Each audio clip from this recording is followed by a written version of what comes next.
Were you scared of people judging you for cross dressing? And, like, I feel like some people don't get it. They assume if you cross dress, then you. Yeah, people assume if you cross dress, then you belong to the rainbow family. And people will be like, oh, you see his mannerism and stuff. So the first time you actually used to do shukas, but then you advanced and then now you started doing the outfits as well, the wig. I also want to know, where did the wig, Mike, where did you find that wig from? So we want to know, were you scared at first? And how did you overcome that? And where did you get that wig from?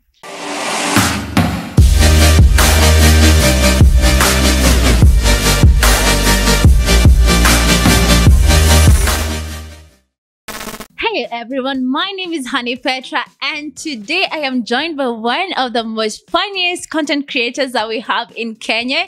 I mean, this guy is hilarious. If you do not know, of course you do not know, it's me to introduce him to you. I am talking about the one and only Mike Muchiri, or as most of you might know him, Mama Michael. Okay, Mike, thank you so much for coming in. Thank you for having me. Thank you for having me. Most people, I don't know why so many people call me Mike Muchiri. It's Muchiri Mike, It's Muchiri Mike, yeah. Okay, my apologies. So, Muchiri Mike, but okay. So, first of all, want to know, how have you been? I have been well. 2022 has been a very good year for me, I think that's basically it. I have been well. Yeah, I am. So, congratulations. I saw you recently bagged an award. You want to tell us about that?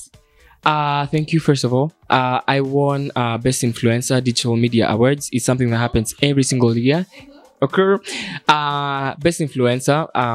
I won. That's something that happened recently. I think it's a few weeks ago.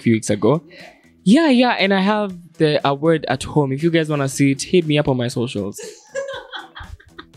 You want them to hit you up on your socials so that you can be like, this is my award. This is my baby. Okay, so content creation. How did you get... Okay, so first of all, how did you get into the skits? Because I know you're one of the earliest people who started doing this comedy. I know people like you and what's his name? Seth Gore. Yeah, they used to do Vine. So how did you get into this type of comedy? First of all, guys like Akina Seth Gore, George Kemani, Sharon Mwangi are guys that I used to look up to as the content creators. The content creators who are, pioneers back then. It's something that started off randomly.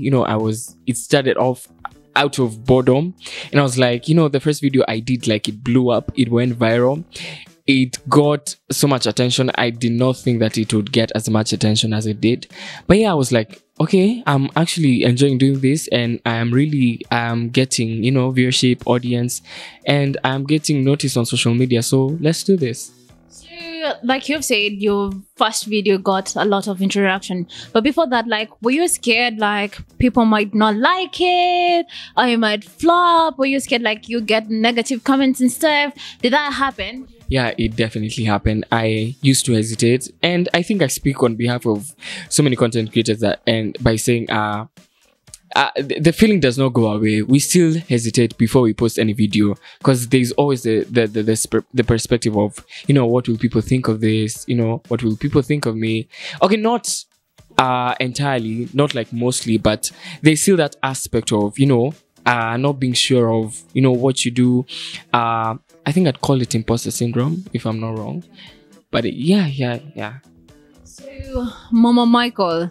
Yes, that is one of the most hilarious characters that I have seen, and I want to know, was it born from your relationship with your mother, or is it in general because of how you see African parents, the memes, the tweets people make, how you've seen interaction, maybe your aunties and stuff? Like, how did the character Mama Michael come about?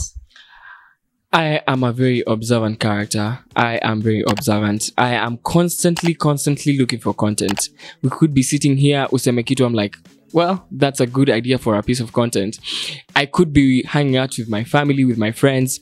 So let me just say, the inspiration for my characters, or the inspiration for my Michael character, wasn't like entirely my mom, but as I've said this before, first of all, my mom is African. She is Kenyan, to be specific. She is Kikuyu, so to some extent she has inspired some of these videos. But I get my content from anywhere and anyone. I as I said, I am very observant.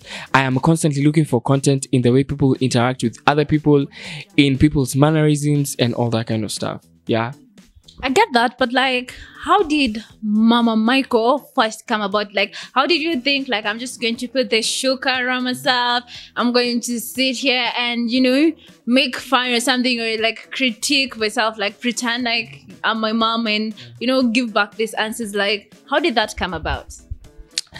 there are several content creators who do content around African moms, even outside Kenya. And even in Kenya, we are a few. We are me, Flacco, and these guys are my friends, and I appreciate them a lot. Flacco, Brenda Jones, and we have other content creators who do the same content, you know, around Kenyan moms. And I think that content around African moms and Kenyan moms is something you will never exhaust. You know, kuna content mob hapo.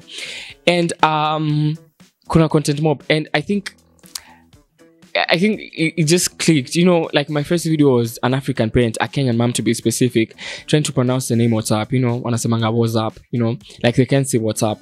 So I think there's a lot of content around Kenyan moms, their mannerisms, how they, because they're just unintentionally funny. They're so funny. Yeah, I think that's, you know, and I would say to some extent, again, my mom inspired some of my videos. Yeah, some of my videos. So when you first started, were you like skeptical or like scared, like if your mom saw your content? And at what point did your mom finally see your content? And what was her reaction to the content? Did she think like you're making fun of her? Did she laugh? Did she enjoy it? Like, what was her reaction? You know, the funny thing is, I've never had a sit down with my mom and talk about my content, you know. But yeah, she mentions it a couple of times. But my parents are super supportive of what I do on social media. My parents are super supportive, especially my dad, who I was skeptical about. Not even my mom, my dad, because my dad is kind of conservative, you know. Me wearing a wig on social media, on my social platforms, in a skirt and all that kind of stuff, playing all those characters. So it's like, my dad is gonna, you know, he's gonna snap. So actually my dad at some point even gives me ideas. He calls me and tells me, guy, fanya video ya hiki too, you know, like do a video about this and this and this and this. And then my mom is also supportive. Yeah, she's supportive, but there's a but though. There's a but. Like maybe sometimes she'll do something in the house and then she's like, Yeah, I would do something, or it would probably be in an argument, and she would, you know, say something about my social media. And because, you know, my mom is super religious. My mom, yeah, let me just leave it at that. My mom is religious. Yeah, and I am also religious. I have been raised in church. So yeah, my mom is supportive. After how long did they see the first video? And are you the one who showed them, or did a relative see it then show it to them? Did they come across it on Facebook, one of these WhatsApp groups? Do you even know how they came across it? And what was their reaction to your first video? I would never show my mom. I would never show my parents a video, my own video. I would never show them. First of all, my dad tells me, guy, nazionanga kwa status are my friends. Like my dad, even I think the first time we talked about my content, my videos, my dad was telling me, you know, I saw your video. Niliona video yako kwa status ya WhatsApp ya one of my friends. I was like, okay. So I assumed, you know, probably the first time he was seeing me, you know, playing all those characters on those videos was ilikuwa kwa status ya WhatsApp. And I guess my mom is an active Facebook user, like very active. She definitely saw them on Facebook. Yeah, she saw my first video on Facebook. Yeah. Were you scared of people judging you for cross-dressing? And, you know, like, I feel like some people don't get it. They assume if you cross-dress, then you... Yeah, people assume if you cross-dress, then you belong to the rainbow family. And people will be like, oh, you see his mannerism and stuff. So the first time you actually used to do shukas, but then you advanced and then now you started doing the outfits as well, the wig. I also want to know, where did you find that wig from? So we want to know, were you scared at first? And how did you overcome that? And where did you get that wig from? As I said before, I was hesitant. I was super hesitant on posting, my content on social media. I don't think I have gotten bad. I have been bullied for cross-dressing, but there's a media station. So there's a bloggers. What do you call these guys? What do you guys call yourselves? There's Mpasho. There's those other guys.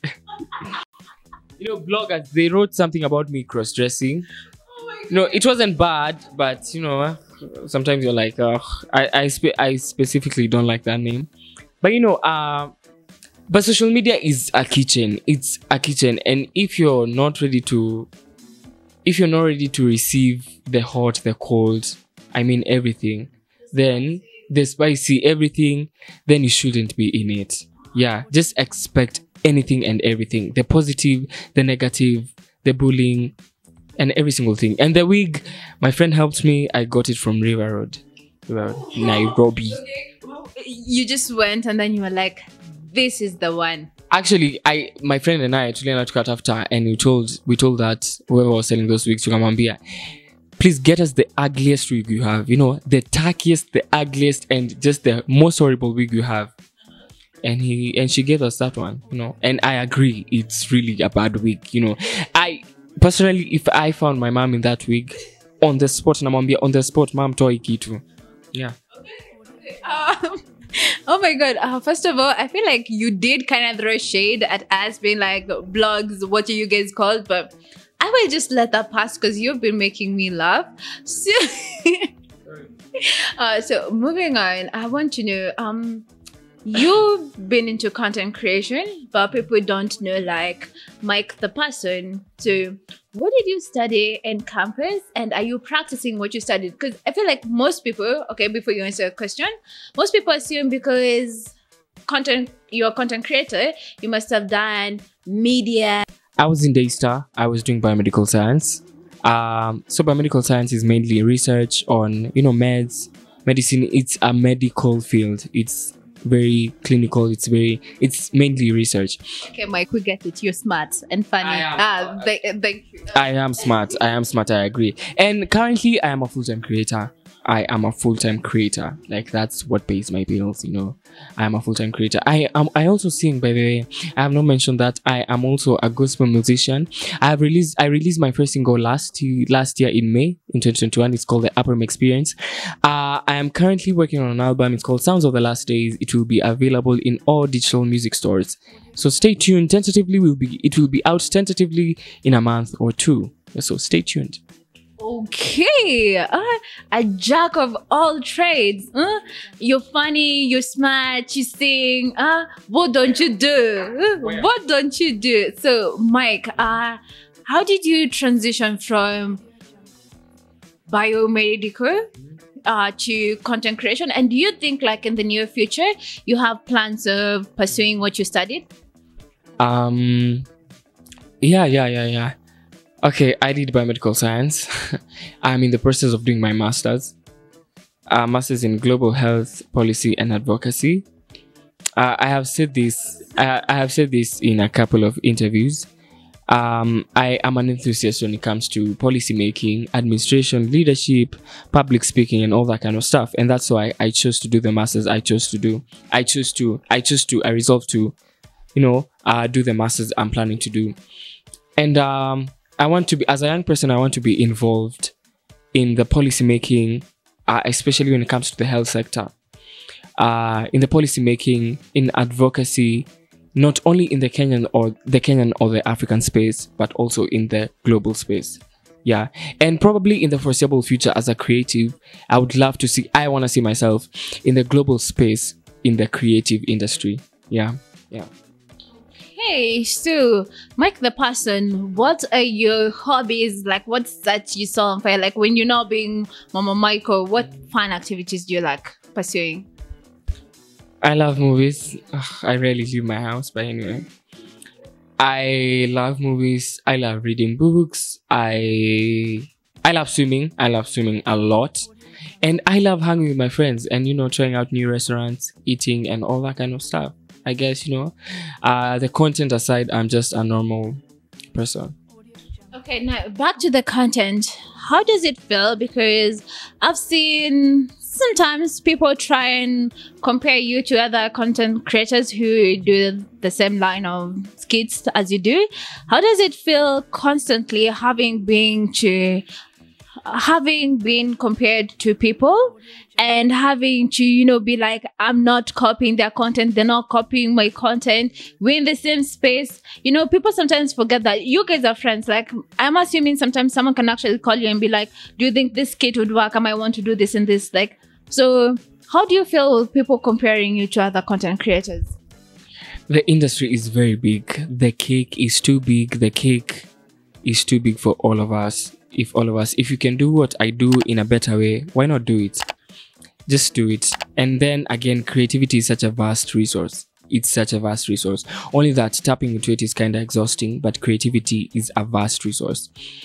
And I have no problem with people executing a concept you previously had done, but now in a better way. Because no one can ever do something the way you can do it. No one can ever do something. That's something I strongly believe in. Even if a content creator would take your idea and your concept out of malice and not credit you, I believe that no one can ever execute something the way you can, and your ideas, your concept, there's just a way you can only you yourself can deliver them the way you deliver them. So yeah, the industry is too big. It can host all of us. The cake is too big for every single person. Speaking of people copying your content, generally just like people borrowing content from each other, don't you feel that they're taking away from you? Because you sat down, came up with this idea and stuff, you executed it, and then someone just like copies it and decides to add maybe one or two lines or some flair here and here, but they don't credit you, but this is your work. Does it ever feel like you just want to tell this person, why did you do that? Now the problem is, as you've mentioned, when they do not credit you, when they post it as their own, when they pass it on social media as their own, as their own idea, as their own concept. But then again, as I said before, content creators are constantly looking for content. When they're on the road, when they're in church, when they're in events, especially when they're on their phones looking at other people's content, we are constantly looking for content. And when you see something that's very funny and then you get an idea along the same video, but now your execution, you will do it differently because you can't do it in the same exact way. But then if you can, but let me just say this, if you can get an idea out of someone else's content, do it. If you can do it, if you can execute that same idea in a completely different and better way, just do it. On that note, speaking of content creators, you and Esther Kazungu are actually really good friends. Yeah, so would you mind telling us a little bit more of that? And, I don't think I've seen any content the two of you have done together, which is okay. Which is weird, by the way, Esther Kazungu, if you're watching that, by the way. But we've tried, we've postponed a lot of times, but we've had plans of doing content together. But yeah, me and Esther, we're very good friends. We're very good friends since, I remember she started doing content. She was doing YouTube when I knew her. She was doing a lot of YouTube. She was doing vlogs. And she was one of the content creators who were like, because she was ahead of me, she was one of the content creators who was super supportive, Nikingia, when I was freshly doing content. And so I've known her since 2018. We've hung out, oh my god, we've hung out we've hung out a couple of times. And yeah, we are very good friends. And if you're watching this, Esther, we should definitely work on our piece. Yeah, I feel like it's due time. Like, you guys are such close friends, hyping each other up and stuff. It's weird that you don't have content together. Yeah, it's very weird. And I think at some point we've tried doing a video together. By the way, interestingly, it's in... I don't know. We just keep postponing, and then we are good friends. We are friends. Like we're constantly even talking on IG, but I don't know even how we've never. Okay, you did mention that you're very religious. You've grown up in a religious household and stuff. Have you ever had to turn down a deal because of your religion? There are brands I do not work with. I do not collaborate with. Let me just say they are which according to my my principles and what I stand for as a person, be it because of my religion or because of my principles and morals and all that kind of stuff. There are brands that I bluntly not blatantly I cannot collaborate with. Yeah. No matter the amount of money they're offering? No matter that, I have declined before. So yeah. Wow, that is quite strong. I am impressed because I mean, well. I mean, for me personally, like hypothetically, like if an alcohol brand asked me to market them and I don't drink, I would just like post them and bank the money. Like, I mean, I'm looking out for myself. Is that bad? Let me just say they're just brands I would not work with. Yeah. I want to know, have you ever like lost your voice during one of your skits? Because like sometimes you get so animated, like in the middle of that, like have you ever actually lost your voice while doing one of those? Actually, that happened recently. I had a bad flu, and then I was doing a campaign, I had a client who was demanding for a video, and then Sauti Yangu, my voice was like gone because of the flu, and then I had tonsils. Yeah, so I have experienced that. Yeah. And how did you like handle that? Maji and Dimu, Tangawizi, and do it. Yeah. You're very, very like loved on social media, and I just want to know, do you get like this weird DMs, people confessing their love to you or telling you they're such big fans? Have you ever like had a stalker or something, like someone you're there, they'll show up to all your events and stuff? How has it been with your fans? Oh boy, do I have stories. Obviously I do get ridiculous DMs. I've had one experience with stalking, but it wasn't as bad. As we wind up, I know people want to know the good looking, the funny, the smart Muchiri Mike. Are you in a relationship? I am very much single. I am single. No way. I'm not in a relationship. Yeah. Ladies, you have had that. You can shoot your shot, but don't stalk. Do not stalk the guy. You'll give him PTSD, but he is in the bucket. Is there anything that you'd like to let our viewers know as we finish this? I'd like to appreciate all my fans. If you comment, if you like, if you share my skits, my videos on any platforms, TikTok, Facebook, Instagram, I appreciate you a lot. And for anyone out there who wants to do social media content creation and you're hesitant, you're afraid of what people will say, do it. Take the risk. Do it. Guys, that has been Muchiri Mike. And if you're not familiar with his content, just head over to TikTok, do Mama Michael. He will just pop up. I hope you have enjoyed this segment. I have been Honey Petra. Till next time, keep it Mpasho.